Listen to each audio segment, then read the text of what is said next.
علامہ قاضی عیاض مالکی رحمۃ اللہ علیہ آپ فرماتے ہیں الحیاء رکۃ تعتری وجہ الانسان کہ جدوں انسان دے کولوں کوئی غلط کم ہو جائے، کوئی اللہ دی نافرمانی والا کم ہو جائے اور بعد وچ انسان دے جسم دے اوتے شرمندگی، پشیمانی اور نادم ہوندے چہرے اوتے آثار آ جائے تے او جڑے آثار آن گے قاضی عیاض مالکی رحمۃ اللہ علیہ فرماتے ہیں اوندا نام حیا، یعنی غلطی کر بیٹھنا ہو جاتی انسان کو بتقاضا بشریت انسان خطا دا پتلا ہے، لیکن غلطی اس سے ڈٹ جانا ایک اس کو بڑی غلطی ہو جائے، اس تو بعد بندہ نادم ہو کے شرمندہ ہو کے اللہ کی بارگاہ رجوع کرے، توبہ کرے کہ مالک میرے کو غلطی ہو گئی ہے، میں توبہ کرنا کہ آئندہ میں نے تو بچن دی توفیق عطا فرما۔ اور نبی علیہ السلام نے فرمایا ان لکل دین خلقا، ہر دین کا اخلاق ہوتا ہے، ہر دین کی سیرت ہے، وخلق الاسلام الحیاء، اور فرمایا اسلام کا اخلاق، اسلام کی سیرت جو ہے وہ حیا ہے، یہ اسلام کی سیرت ہے۔ اور پھر میرے آقا علیہ السلام نے فرمایا الحیاء من الایمان، حیا ایمان میں سے ہے، والایمان فی الجنہ، اور ایمان جنت میں سے ہے۔ اور پھر فرمایا البذاء من الجفاء، زبان تو بےہودہ قسم کی گفتگو کرنا، غلط بولنا، ناجائز بولنا، اللہ کی نافرمانی والا جملہ بولنا، یہ بے ادبی ہے، والجفاء فی الجنہ، اور بے ادبی جہنم میں سے ہے۔ تو ایمان حیا جو ہے وہ ایمان میں سے، ایمان جنت میں سے ہے۔ اور پھر میرے آقا علیہ السلام نے فرمایا الحیاء والایمان قرناء جمیعا، یہ حیا اور ایمان دونوں ساتھی ہیں، جگری یار ہیں، دونوں دوست ہیں۔ فَإِذَا رُقِيَ أَحَدُهُمَا رُقِيَ الْآخَرُ، میرے مصطفیٰ کریم صلی اللہ علیہ وسلم نے فرمایا ان دونوں میں سے جب ایک ختم ہو جاتا ہے تو دوسرا بھی ختم ہو جاتا ہے، جب ایک اٹھ جاتا ہے دوسرا بھی اٹھ جاتا ہے۔ حیا بندے کے اندر سے ختم ہو جائے تو بندے کا ایمان بھی رہتا، ایمان بھی ختم ہو جاتا ہے۔ حیا سلامت ہے تو پھر ایمان بھی سلامت ہے، یہ ایمان سلامتی ہے تو اللہ اس کو جنت کی بشارت بھی دیتا ہے، بندے کا ایمان سلامت ہے۔ تو یہ حیا جو اسلام کے خوبصورت پہلو ہے، اسلام کی سیرت ہے۔ آج معاشرے کے اندر ہم مسلمانوں نے اپنا مذہبی کلچر، اپنا مذہبی ثقافت جو ہے ہم نے اس کو چھوڑ دیا ہے۔ ہم کلچر جو ہے وہ انگریز کا لاگو کیا ہے، یہود و نصارہ کا لاگو کیا ہے، ہم اپنی تہذیب، اپنا کلچر جو ہے وہ چھوڑ دیا ہے۔ آج دیکھو بازاروں میں، سڑکوں پہ، پارکوں میں، سیرگاہوں میں، تفریحات میں، منگنیوں کی رسم میں، شادیوں میں غیر محرم لڑکا، غیر محرم لڑکی ہاتھوں میں ہاتھ ڈالے ہوئے ہیں، والدین سامنے کھڑے ہیں، بزرگ بڑے سامنے ہیں، لیکن وہ سرعام پھر رہے ہیں، نہ سر پہ دوپٹہ ہے، نہ کسی بڑے کا حیا ہے، نہ کسی والدین کا حیا ہے، کسی کی فکر نہیں۔ آج بے حیائی کا دورہ ہے۔ اور پھر دیکھیں آج یہ جو رسم ہے ہمارے سامنے بچے کرتے ہیں، ہم فخر محسوس کرتے ہیں ہمارے بچے یہ کام کر رہے ہیں۔ کوئی بات نہیں، بچے ایک دوسرے کو پہچان لیں گے، ایک دوسرے کو سمجھ لیں گے، چل پھر لیں گے، کوئی بات نہیں۔ سنیے میرے آقا صلی اللہ علیہ وسلم نے فرمایا اللہ نے 3 بندوں پہ جنت کو حرام کر دیا ہے، اللہ نے 3 بندوں پہ جنت حرام کی ہے۔ ایک والدین کا نافرمان، دوسرا وہ بندہ جو شراب کے نشے میں ہمیشہ دھت رہتا ہے، اور تیسرا وہ بندہ میرے آقا صلی اللہ علیہ وسلم نے فرمایا دیوس بندہ، دیوس پہ جنت حرام ہے۔ صحابہ نے پوچھا یا رسول اللہ دیوس کیا ہے؟ میرے مصطفیٰ کریم صلی اللہ علیہ وسلم نے فرمایا دیوس وہ بندہ ہے جس کے سامنے اس کی بچیاں ننگے سر عام پھرے، جس کے سامنے اس کی بچیاں بے حیائی کرتے تھے، جس کے سامنے اس کے گھر والے دوپٹہ نہ لیں، جس کے سامنے اس کے گھر والے ناچتے رہیں، ڈانس کرتے رہیں، وہ فخر محسوس کرتا رہے، جس کے سامنے اس کی جوان بچیاں ایسا لباس پہن کے باہر پھریں جس سے جسم کے عضو نمایاں نظر آئے، وہ باپ فخر کرتا رہے، جس کے سامنے اس کی بچیاں ڈانس کریں، پیسے کمائیں، وہ لوگوں کو بتائے میری بچی اتنے پیسے کما کے لائی ہے۔ میرے مصطفیٰ صلی اللہ علیہ وسلم نے فرمایا بندہ دجوس ہے، اور جو بندہ دجوس ہے اس پر جنت حرام ہے، اس پر جنت حرام ہے۔ عزیزان گرامی ذرا توجہ تو کریں، ہمارا مذہبی ثقافت کس طرف چل پڑا ہے۔ آج ہم نے جو ٹی ویوں میں دیکھا، جو موبائلوں میں دیکھا، ہمارا لباس وہ ہے، ہمارا چلنا وہ ہے، ہمارا سونا وہ ہے، ہمارا کھانا وہ ہے، ہمارا پینا وہ ہے۔ ہم پانی پیئیں گے تو کھڑے ہو کے پانی پیئیں گے، ہم کھانا کھائیں گے تو کھڑے ہو کے کھانا کھائیں گے۔ نہ ہمیں یہ پتا پانی پینے کا سنت طریقہ کیا ہے، کھانا کھانے کا سنت طریقہ کیا ہے۔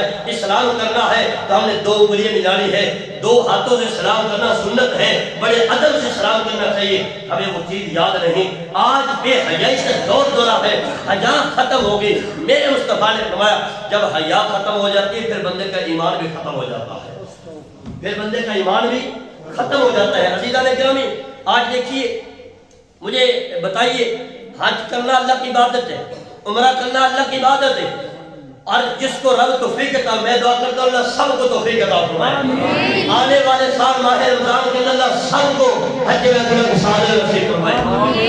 حج کرنا اللہ کی عبادت ہے، تو مجھے بتاؤ کیا اکیلی عورت حج کرنے جا سکتی ہے؟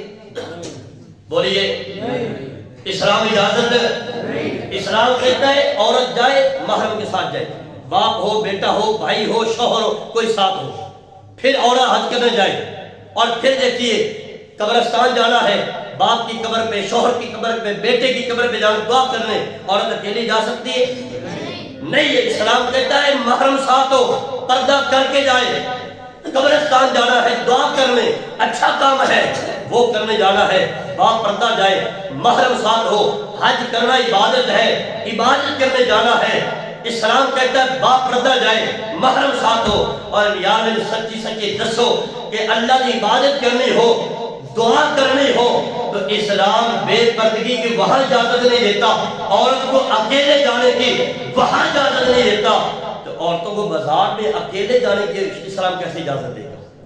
بازار میں عورت اکیلے تھے۔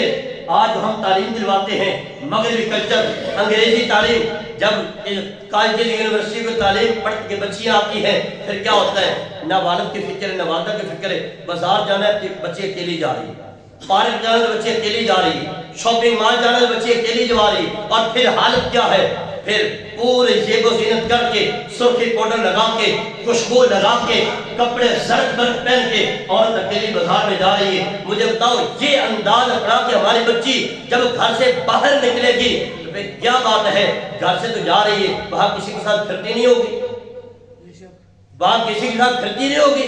جو گھر والدین کو اکیلے چھوڑ رہی ہے، باہر اکیلے نکل رہی ہے، وہ کیا خیال ہے یونیورسٹی وہ کالجز کے جو دوست ہیں وہ ان کے ساتھ نہیں پھرتی ہوگی؟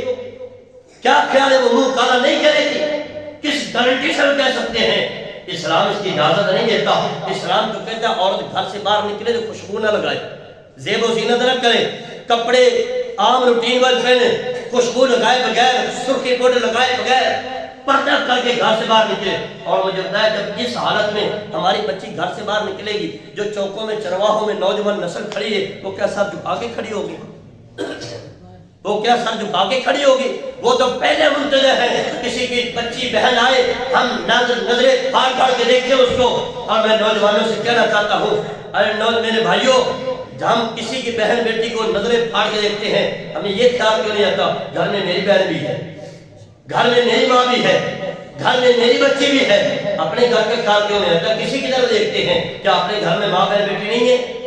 ہم نے کسی کی طرف دیکھتے ہیں۔ آئیے صحابہ کرام، میرے آقا علیہ الصلوۃ والسلام نے تربیت کیسے فرمائی تھی۔ حضرت ام خلاد رضی اللہ تعالی عنہا صحابیہ ہے، ایک جنگ کے اندر ان کا بیٹا جاتا ہے، شہید ہو جاتا ہے۔ جب جنگ سے میرے آقا واپس آتے ہیں، یہ پردہ کر کے چلتی ہوئی میرے آقا کی بارگاہ میں آتی ہے، کس لیے؟ اپنے بیٹے کا پوچھنے کے لیے میرے آقا کی بارگاہ میں آتی ہے، مکمل پردہ کیا ہوا ہے۔ اب کہتی سونیا تسی سارے واپس آ گئے، میرا بیٹا نظر نہیں آ رہا۔ میرے آقا نے فرمایا شہید ہو گئے۔ مجھے بتاؤ اب بیٹے کی وفات ہو، ماں کو سنائی جائے تو کیا بیٹتی ہے؟ ماں چیختی ہے، چلاتی ہے، وویلا کرتی ہے، شور مچاتی ہے، سر سے دوپٹہ اتر جاتا ہے، بال کھل جاتے ہیں، پردے کا حیا نہیں رہتا، ختم ہو جاتا ہے۔ پر قربان جاؤ میرے آقا کی تربیت پہ، میرے آقا کے انداز تربیت پہ، صحابہ کی سیرت پہ۔ حضرت ام خلاد نے نہ تو سر پہ دوپٹہ اتارا ہے، نہ تو بال نوچے ہیں، نہ کوئی آواز نکالی ہے، اللہ کا شکر ادا کیا ہے، مولا میرے مقدر ہے،